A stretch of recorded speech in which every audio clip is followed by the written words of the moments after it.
Eto na ang mabilisang balita. Iniimbestigahan na kung may pananagutan ang may-ari ng truck na sumabog sa isang transport terminal sa barangay Kalumpang, Marikina City. Nasunog ang truck na naglalaman ng karton-karton ng iba't ibang paputok. Nadamay rin ang mga kalapit na sasakyan. Patay ang driver at pahinante ng truck habang hindi bababa sa 5 ang sugatan.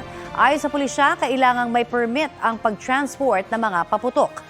Sinusubukan pang kunan ng pahayag ang terminal at ang may-ari ng truck. 5 sasakyan ang nagkarambola sa Minglanilla, Cebu. Ayon sa investigasyon, magde-deliver ng manok ang isang truck nang tamaan nito ang isang motorsiklo. Dead on the spot ang rider habang sugatan ang kanyang pasahero. Sugatan din po ang 3 sakay ng tinamaan ding kotse. Inararo rin ang isang SUV at isa pang motorsiklo. Ayon sa mga saksi, mabilis ang takbo ng truck pero giit ng driver, nagkaroon ng problema sa kanyang preno. Mahaharap siya sa patong-patong na reklamo.